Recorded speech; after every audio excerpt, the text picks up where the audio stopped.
اللہ الرحمن الرحیم۔ السلام علیکم پاکستان۔ ناظرین، آپ دیکھ رہے ہیں 94 نیوز چینل اور میں ہوں آپ کا میزبان احمد محمود۔ ناظرین، جیسا کہ آپ سب جانتے ہیں کہ میں آپ لوگوں کے لیے آج کی شخصیت پروگرام لے کر آیا کرتا ہوں۔ آج میں آپ کو جس شخصیت کا تعارف کروانے جا رہا ہوں، آپ کسی تعارف کے محتاج نہیں ہیں، آپ قانون دان ہیں۔ رائے قاسم مشتاق کھرر صاحب ہمارے ساتھ موجود ہیں، ایڈوکیٹ ہائی کورٹ، صدر بار ایسوسی ایشن ننکانہ صاحب۔ تو آج ہم آپ سے ان سے بات کریں گے کہ آپ پریزیڈنٹ بن گئے ہیں تو آپ اس بار میں کیا ڈیولپمنٹ لے کر آئیں گے، تو آپ کے کیا فیوچر پلانز ہیں، تو یہ ساری گفتگو آج اس پروگرام میں کریں گے۔ السلام علیکم سر۔ وعلیکم السلام جناب۔ کیسے ہیں آپ؟ احمد محمود بھائی، آپ کو سب سے پہلے تو ویلکم کرتا ہوں کہ آپ اتنا زیادہ سفر کرنے کے بعد ننکانہ صاحب آئے ہیں، اور ہمارے لیے یہ باعث مسرت ہے کہ ہم آپ سے محو گفتگو ہیں۔ بہت محبت۔ سر، پہلا سوال میرا آپ سے یہ ہے کہ دنیا کے اندر جتنے لوگوں نے کامیابی حاصل کی ہے تعلیم کی وجہ سے کی ہے، تو میں یہ جاننا چاہوں گا کہ آپ نے اپنی ابتدائی تعلیم کہاں سے حاصل کی، آپ کا تعلیمی سلسلہ کیسے رہا؟ میرا بھائی، میں نے ایک ٹاٹ سکول سے آغاز کیا۔ گورنمنٹ مسجد مکتب سکول میں نے پرائمری 5 تک تعلیم حاصل کی۔ اس کے بعد ان بسوں پہ بیٹھ کے میں گاؤں سے دور 7 کلومیٹر کا فاصلہ چھتوں پہ بیٹھ کے بسوں کی میں نے وہاں تعلیم حاصل کی۔ اس کے بعد میں تعلیم لینے کے لیے گورنمنٹ ایف سی کالج چلا گیا۔ تو گورنمنٹ ایف سی کالج سے بی اے کرنے کے بعد میں نے پنجاب یونیورسٹی سے ایل ایل بی کی ڈگری حاصل کی، اور یہ چھوٹا سا سفر کئی تجربات رکھتا ہے لیکن رنگین ہے۔ ماشاءاللہ، زبردست۔ اچھا، یہ وکیل بننے کا جو شوق ہے آپ کو تھا یا آپ کی فیملی نے کہا کہ آپ نے واقعی وکیل بننا ہے؟ ایک دفعہ والد گرامی کے دوست مار منظور گل صاحب تھے، اچھا۔ کلاس فیلو تھے۔ انہوں نے بولا کہ میرے بیٹے بن گئے سیاستدان، وہ پڑھ نہیں سکے، تو یہ بھی میرا بیٹا ہے، تو رائے صاحب آپ اسے قانون دان بنائیں۔ تو والد گرامی ان کی بات کو ٹالا نہیں کرتے تھے۔ میں ماسٹر پولیٹیکل سائنس کر رہا تھا۔ اچھا، والد گرامی نے آرڈر کیا کہ تم لا کرو۔ یہ میرا لا کی طرف میری اپنی موٹیویشن نہیں تھی۔ ٹھیک۔ آپ کو کتنا عرصہ ہو گیا ہے آپ پریکٹس کر رہے ہیں؟ 16 سال سے میں وکالت کے شعبے سے منسلک ہوں، اور الحمدللہ مطمئن ہوں۔ آپ کس طرح کے کیس ہینڈل کرتے ہیں، سول یا فوجداری؟ جو لوکل کچہری ہوتی ہے نا احمد بھائی، جی۔ اس میں ایک فیلڈ میں جانا چند وکلا کے پاس ہے، بقیہ آل راؤنڈر ہیں۔ اسی طرح میں بھی آل راؤنڈر ہوں۔ فیملی، سول، فوجداری، دیگر قانونی معاونت دینے کے لیے ہر وقت میں آتا ہوں کچہری، کوئی خاص فیلڈ نہیں جی، ہے۔ ماشاءاللہ آپ سینئر قانون دان ہیں، تو ایک اچھے وکیل میں آپ ایز اے ایکسپرٹس کیا خصوصیات اس وکیل کے اندر ہونی چاہیے؟ Very good question, very good question. میرا بھائی، یہ ہے پروفیشن آف لارڈز۔ اس کے لیے جو لارڈز کی خصوصیات ہیں، اگر آپ میں وہ ہیں نا، تو آپ ایک کامیاب قانون دان ہیں۔ لارڈز کی خوبی ہوتی ہے کہ وہ وعدہ جو کریں اس کو پورا کرتے ہیں، وقت کی پابندی کرتے ہیں، اور کسی کو چیٹ نہیں کرتے۔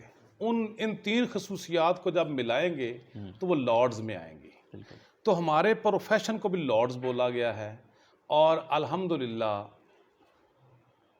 دل کی بات کروں تو شاید میں زندگی میں اتنی عزت کبھی نہ پاتا جتنی مجھے وکالت نے دی ہے۔ ٹھیک۔ اچھا سر، صحیح ہو گیا۔ سر، آپ کے ان فیوچر کیا پلانز ہیں؟ آپ نے سوچا ہوگا پریزیڈنٹ آپ بن گئے ہیں تو بار کے وکلا کے مسائل بھی ہوا کرتے ہیں، تو آپ کے جو مسائل ہوں گے ٹیکل کرنے کی کوشش کریں گے، کیا پلان ہیں آپ کے؟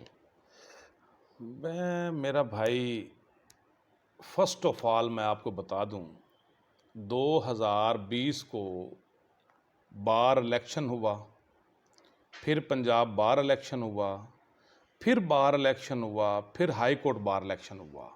ان 4 الیکشن نے ہماری کمیونٹی میں تفرقہ ڈال دیا، جس کا مجھے رنج ہے، کیونکہ ادارہ اس وقت مضبوط ہوتا ہے جب اس میں اتحاد ہو۔ میں کاوش کر رہا ہوں کہ اپنے دوستوں کو قریب کر کے کسی رفٹ کے بغیر اتحاد کو پورا کر سکوں کہ یہ ادارے کا ہر وکیل اس بار سے اٹیچ ہے، مخالفت میں نہیں، نمبر 1۔ نمبر 2، وکلا کے مسائل یہ ہیں، نمبر 1، پاکستان کا ہر ادارہ جس میں فوج، عدلیہ، پولیس، جتنے بھی ادارے ہیں، جو آدمی انرول ہوتا ہے اس کو مکمل آسائش دی جاتی ہے۔ افسوس کہ ایک ایسی کمیونٹی، ایک ایسا ادارہ جو تمام یونیفارم کی بانی ہے، یہ وردی، وکالت کی وردی، اس کو ابھی تک کسی بھی ادارے نے اس لیول پہ نہیں لیا جو اس کا رائٹ بنتا ہے۔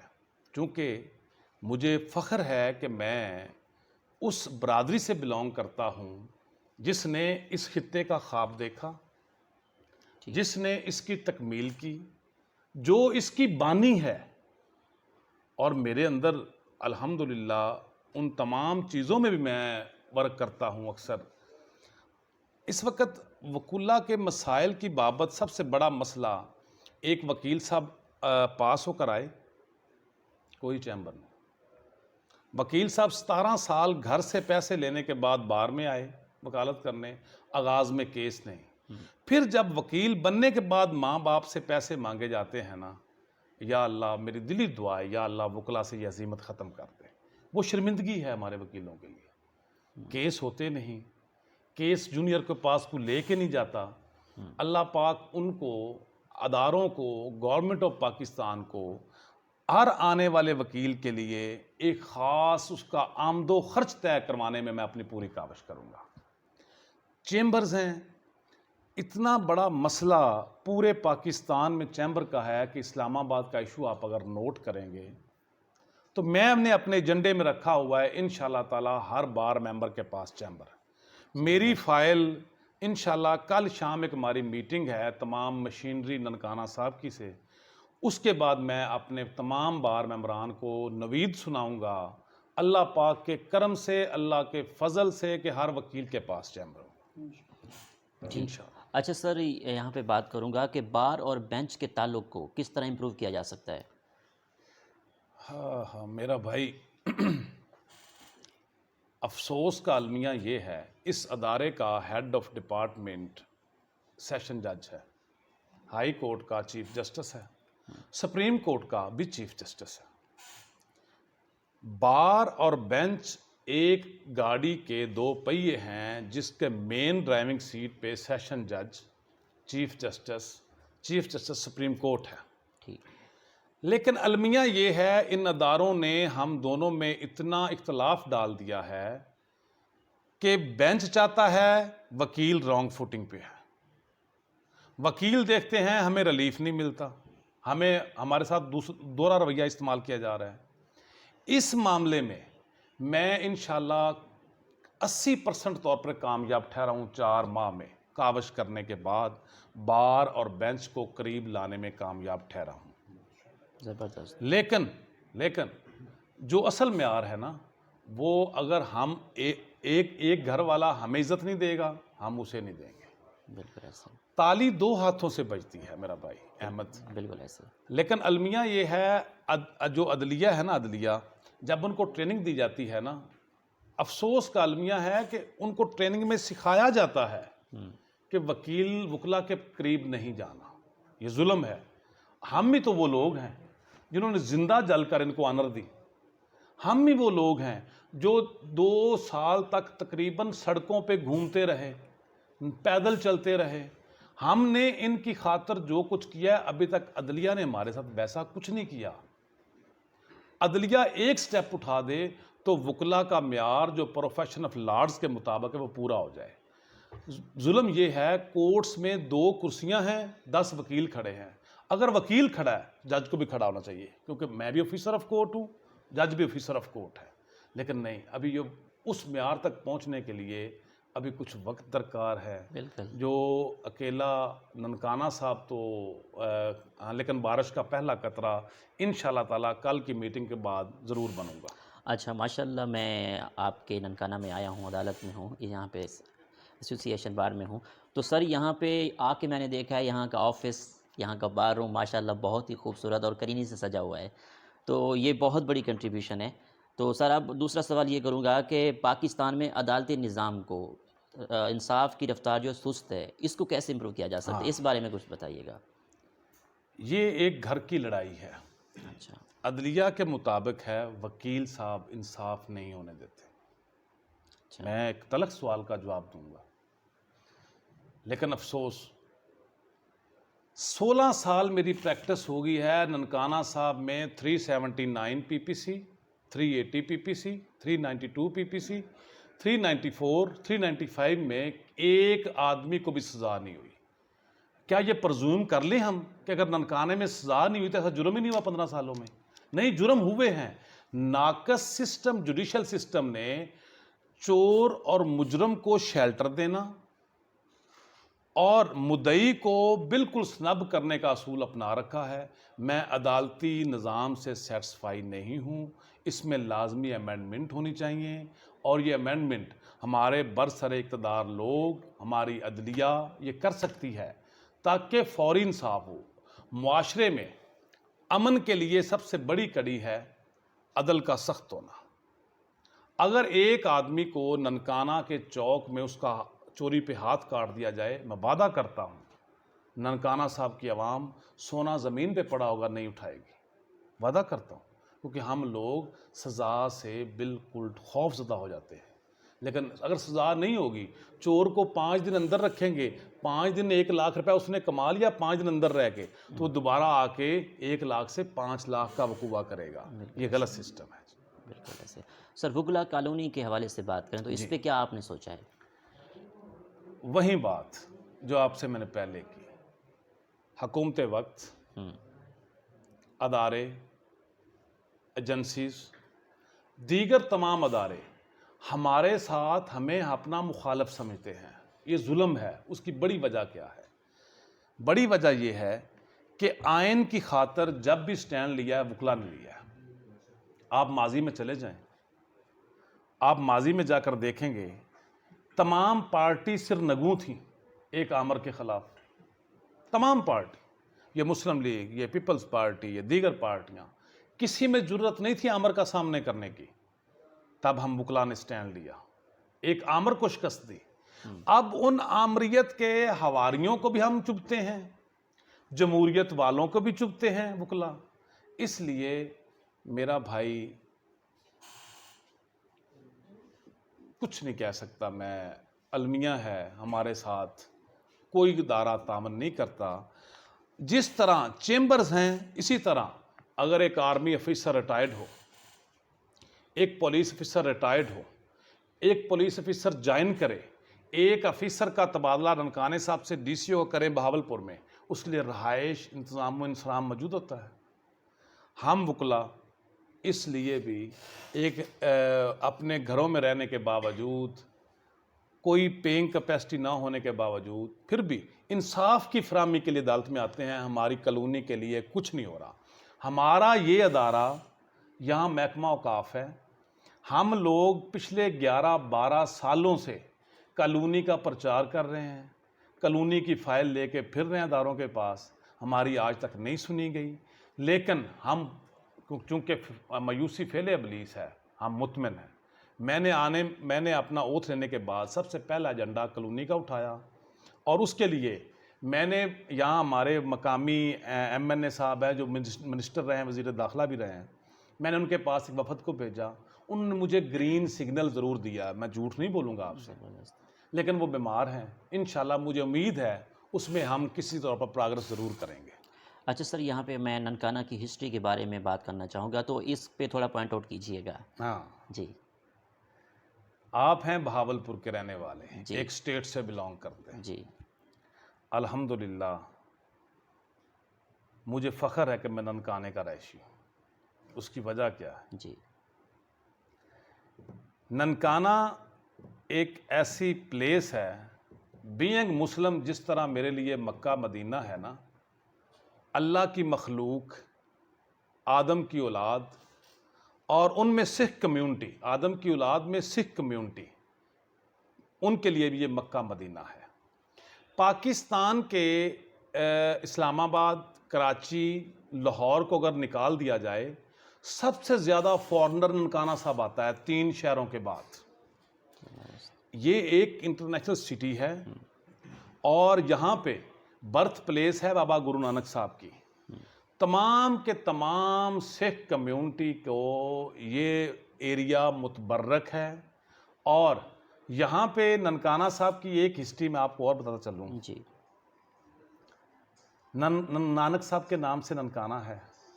یہ 700 مربع نانک صاحب کی پراپرٹی ہے اور ہم تمام لوگ نانک کی پراپرٹی پہ بیٹھے ہوئے ہیں. اچھا. یہ 60,000 1 لاکھ کے قریب آبادی کا جو شہر ہے نا، اس میں بہت کم تعداد لوگوں کی آنرشپ ہے. بقیہ تمام لوگوں کو چھت مہیا کی ہے اللہ کے بعد نانک نے زمین دی ہے. اس لیے ننکانہ صاحب کے بابت میں آپ کو کہوں گا کہ حکومتی توجہ عدم توجہ کی وجہ سے بہت پیچھے ہے، لیکن اب موٹر وے گزرنے کے بعد انشاءاللہ تعالیٰ ان فیوچر یہ پاکستان کا سب سے زیادہ ریونیو دینے والا شہر بنے گا. انشاءاللہ تعالیٰ یہاں پہ بہت زیادہ ترقی ہوگی. انشاءاللہ تعالیٰ یہاں پہ لوگ فارنر آ کے ہر طرح کی اپنی آزادی سے گھوم سکیں گے. ٹھیک. سر ادب کے حوالے سے بات کریں تو ادب سے کس حد تک آپ کو لگاؤ ہے؟ ہاں، سب سے پہلے انسان کو تخلیق کرتے وقت 2 چیزوں کا اس کے اندر جو اللہ تعالیٰ نے خصوصی صلاحیت ڈالی ہے وہ ادب اور اخلاق ہے. بالکل. میں یہ مانتا ہوں کہ با ادب با نصیب اور اخلاق ایک ایسی تلوار ہے، ایک ایسا ہتھیار ہے جو کبھی کسی جنگ میں شکست نہیں کھاتا. جو ادب دوسرا ہے جس کے آپ بات کر رہے ہیں وہ ہے لٹریچر. الحمدللہ مجھے ذوق ہے، پڑھتا ہوں. ماشاءاللہ. ہاں. آپ کے فیوریٹ رائٹر ادب کے حوالے سے بات کریں تو؟ میں اصل میں یہ بات میری پھر وہ بنتا ہے شیخ ہی مارنا. میں تفسیر قرآن کی طرف سے اس سے بڑا ادب کوئی اور چیز نہیں ہے. زبردست. قرآن مجید میں پوئٹری بھی ہے، قرآن مجید میں تفسیر بھی ہے، قرآن مجید میں نثر بھی ہے، مساوی ہے، مثنی ہے. مطلب آپ لوگوں کو ایک ایسی بک ہے، میں اس کا قاری ہوں الحمدللہ، ڈیلی پڑھتا ہوں اور جو مجھے ذوق بھی ہے اس کو پڑھنے کا. اور اس کے علاوہ میں دیگر بکس پڑھتا ہوں مختلف رائٹرز کی. ٹھیک. آپ کو ٹریول کرنا پسند ہے؟ جی، میں سیر و سیاحت کا سب سے بڑا شدائی ہوں. اچھا. کتنے شہروں کی سیر کر چکے ہیں اور فارن کنٹری وزٹ کر چکے ہیں؟ نہیں، فارن کنٹری میں تو نہیں گیا. جب بھی گیا انشاءاللہ عمرہ کرنے جاؤں گا، اس کے علاوہ نہیں جاؤں گا. لیکن میں خنجراب سے لے کے گوادر تک پورا ملک پھرا ہوا ہے اور ہر کلچر کو میں نے قریب جا کے دیکھا ہے. لوگ سیر کرتے ہیں صرف دیگر چیزوں کی، میں وہاں کی مقامی آبادی، مقامی رسم و رواج پھر لکھ کے لاتا ہوں، پھر وہاں کے رواج لکھتا ہوں. مجھے یہ شوق ہے ٹریولنگ کا. ٹریول سے کیا کریٹیوٹی مائنڈ میں کریٹ ہوتی ہے، آپ نتیجہ اخذ کرتے ہیں وہ تھوڑا دیکھیں میرا بھائی، سنتے انبیاء سنتے اولیاء ہے ٹریولنگ. آپ لوگوں نے ابھی ٹریولنگ کو اس طرح اجاگر نہیں کیا. آپ بغیر مقصد کے ایک جگہ سے دوسری جگہ صرف یہ دیکھنے کے لیے جاتے ہیں وہاں لوگ کیسے رہتے ہوں گے، وہ لوگ کیسے ہیں، اللہ کی مخلوق کس طرح رہ رہی ہے اور وہاں کا اللہ نے کیا کیا انعامات دیے ہوئے ہیں. اگر آپ نیت لے کے یہ جاتے ہیں نا تو ٹریولنگ عبادت ہے. اگر آپ کے مقاصد اور ہیں تو وہ اور چیزوں میں چلی جائے. آپ کی آئیڈیل پرسنالٹی کون ہے؟ قائد اعظم رحمۃ اللہ علیہ پاکستانی کے طور پہ اور بطور امت نبی اکرم صلی اللہ علیہ وآلہ وسلم. ماشاءاللہ، زبردست. آخر میں سننے والوں کو، دیکھنے والوں کو، نانا کھانا کی عوام کو اور وکلا برادری کو آپ کا کیا میسیج ہے؟ میرا ایک میسیج ہے جو میں دینا بھی چاہتا ہوں، میں اپنے ایکٹ سے دیتا بھی ہوں، کہ وکیل کا ہتھیار قلم ہے، زبان نہیں. بالکل. وکیل کا ہتھیار ہاتھ نہیں، اس کی ڈاکومنٹس ہیں. بالکل. اتفاق رکھیں، اتفاق میں برکت ہے. اگر آپ اپنے فیصلوں کا حل اپنی قلم اور زبان سے لیں گے تو ماحول خراب ہوگا. میں تمام وکلا سے درخواست کرتا ہوں، پاکستان کے تمام وکلا سے جو 1,34,000 سے اوپر ہیں، میں ان سے ریکویسٹ کرتا ہوں، خدا را پلیز اتحاد لائیں. آپ لوگوں نے یہ ملک لیا ہے، اب اس ملک کو آپ کی ضرورت ہے. ہر لا قانونیت کے خلاف کھڑے ہونا چاہیے. ہم صرف اپنے صرف وکلا کمیونٹی کے حد تک کھڑے ہوتے ہیں. نہیں, وکیل کا یہ کام نہیں ہے. وکیل کا آئینی تحفظ ذمہ داری ہے. وکیل کا اپنے معاشرتی مسائل اجاگر کرنا ذمہ داری ہے. ایک بطور ادارہ ہونے کے ناطے ہم لوگوں کو ہر اس مسئلے میں جانا چاہیے جس سے عوام الناس متاثر ہو رہی ہو. بالکل. اور میں انشاءاللہ تعالی ان 4 ماہ میں میں نے میری پوری بار موجود ہے. میں اپنے دعوے سے کہتا ہوں ہنس مکھ آدمی ہوں اور ہنستے دیکھنا چاہتا ہوں اگلے آدمی کو. زبردست. بہت اچھا لگا آپ سے. Nice talking to you and God bless you in future. Thank you میں ویری مچ. آپ کے لیے بھی دعا گو ہوں. اللہ آپ کو بہت بڑا اس جو شعبہ آپ کا ہے اس میں منزل عطا فرمائے. Thank you very much. Thank you. جی تو ناظرین آپ نے آج کی شخصیت پروگرام سنا. اسی کے ساتھ احمد محمود کو اجازت دیجیے. اللہ حافظ. اللہ نگہبان. پاکستان زندہ باد.